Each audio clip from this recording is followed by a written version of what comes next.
Does reading your YouTube analytics kind of feel like you're trying to decipher the Da Vinci Code sometimes? You're not alone. I and many others have struggled in the past to read YouTube analytics. Once you learn the core definitions of what each analytic means and what analytics you should be tracking on a regular basis, tracking your analytics becomes so much easier. It's like riding a bike.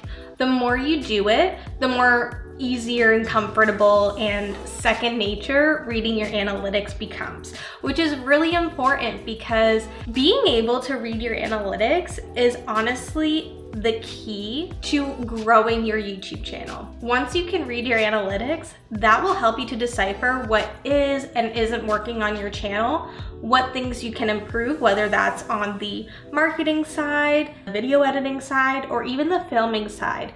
Yes, you can decipher these things just by reading your YouTube analytics. So let's get into it. Hi everyone, welcome to my YouTube channel. My name is Taylor. I am the founder of Create and Elevate, which is a digital marketing agency that helps entrepreneurs, content creators, and influencers grow and monetize their YouTube channels. So in this video, we're going to be covering first and foremost where you can find your YouTube analytics, what YouTube analytics you should be tracking on a regular basis, and what specifically those analytics can tell you about how your YouTube channel is performing. All right, so where can you find your YouTube analytics? They're located right in YouTube Studio.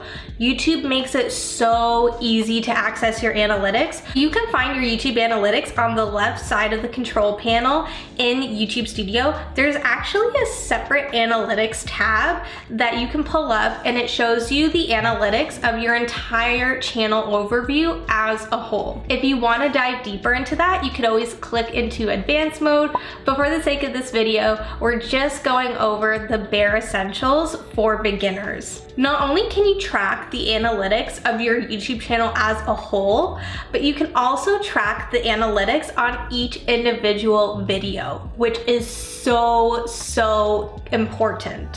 While understanding your channel analytics as a whole can be a really great big picture overview, being able to dive into the analytics of each individual video is so essential in being able to pinpoint exactly what are people loving about that video, what are people not liking about it. Are the thumbnails and title and description encouraging people to click on the video? Or is that somewhere that we're lacking that we sort of need to improve on?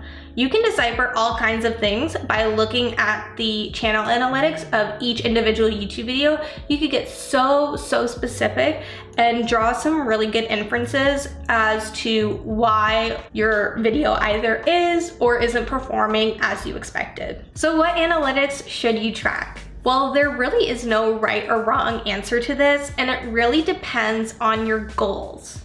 Alright, so welcome to your YouTube analytics cheat sheet. Like I just said, the metrics that you choose to track might be different based on the goals that you have for your specific channel, but overall, from a beginner standpoint, these are the metrics that I like to track on each video for myself and for my clients' channels. So the first thing we're going to be looking at is click-through rate, which is often abbreviated as CTR. So click-through rate is the percentage of people who saw your video thumbnail and title and then actually clicked on the video to watch it. So this can be whenever they're scrolling through their home feed, whether they searched for a certain topic in the search bar and then they came across your video, saw your thumbnail, and decided to click on it. That's what click-through rate is measuring.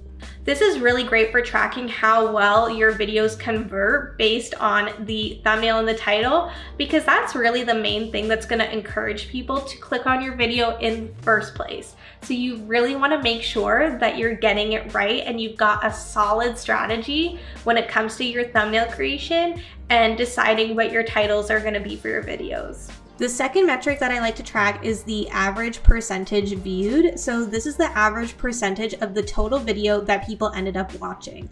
So if they watched through 50%, that means they watched half of the video. If they watched through the 100%, that means they watched the full video. So your view duration based on a timestamp, like, oh, viewers watched 2 minutes of the video, or viewers watched 5 minutes of the video. The meaning behind that is going to vary greatly because your YouTube videos are gonna be different lengths. Some are gonna be longer, some are gonna be shorter. So if a YouTube video is only 3 minutes long, them watching 1.5 minutes of the video is a lot better than someone only watching 1.5 minutes of a 44-minute video, for example. So that's why I like to specifically look at the percentage of the video watched. Generally, what we like to aim for is anywhere from 30 to 50%.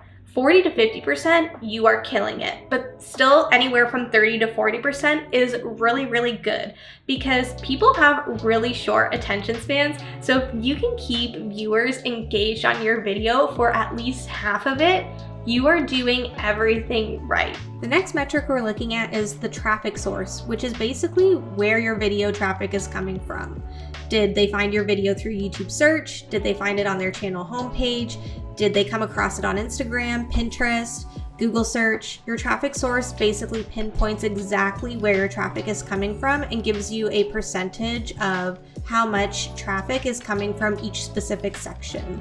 So that's why I really like to look at the traffic source list to see maybe is there a trend of how people are finding certain videos, and what other strategies and things can I leverage to make it easier for folks to find my videos depending on where they're coming from. Do I see a lot of folks coming from Pinterest, but I'm not even doing any Pinterest strategy to market people towards my videos? Maybe that's a good indication that maybe I should look into that and think about marketing my videos on the Pinterest platform if I'm already noticing a lot of people are finding my videos organically from there already. And the last thing I like to track is subscribers, which is how many people subscribe to your channel after watching that specific video. This is such a juicy metric to look at because it basically tells you if that video converted your viewer into a subscriber. This is really great for understanding what key topics and video formats are converting viewers into subscribers. It's really great to look at the channel analytics as a whole and see if you're pacing with your overall subscriber goals, but it's really good to understand what caused them to subscribe in the first place. What video did they watch that turned them into that new subscriber? That's really important to know. And so that's why I really like tracking the subscriber metric on a per video basis to see what topics are converting, what video formats are doing well.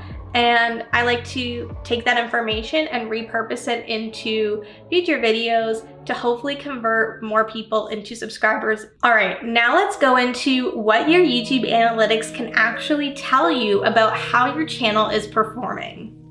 So you can use YouTube analytics to see where your traffic is coming from, what percentage of folks are clicking on your video, how long they're watching the video for, where they're dropping off, and so much more. You can use your analytics as a guide to figure out what your audience is or isn't interested in when it comes to consuming content on your channel. And you can also note areas that you're really excelling at and where you may be falling short. So even though there's 2 different ways where you can access your analytics, looking at the analytics for your channel as a whole and looking at the analytics per YouTube video, you're gonna want to leverage both of these views to really get a thorough understanding of how your channel is performing, what different strategies you should be implementing, and basically measuring just overall success. Tracking your channel analytics as a whole is great for a big picture overview to see if you're reaching your overall targets for certain key metrics that you're tracking. And then being able to track your metrics per video is great to see exactly what is and isn't working in your YouTube videos or your YouTube strategy as a whole. By tracking your analytics per video, you're able to more quickly identify the specifics of what people are and aren't resonating with. You'll be able to tell if a certain thumbnail style that you're using isn't engaging enough to encourage people to click on your videos. You'll be able to tell where people are dropping off in the video, which can tell you, does your video contain too much filler? Are your videos too long? Do you need to make things more concise? Do you need to make things a little bit longer? Tracking the analytics per video is a great way to get a crystal clear understanding of the specifics of what is and isn't working for you. All right, and that is all I have for you today.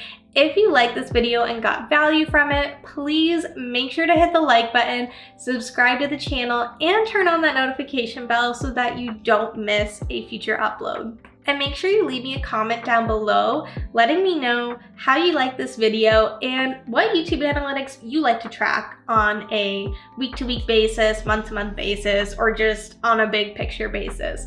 I would love to know your insights and your reasoning behind your YouTube strategies. I hope you all have a wonderful day, and I'll see you in the next video. Bye!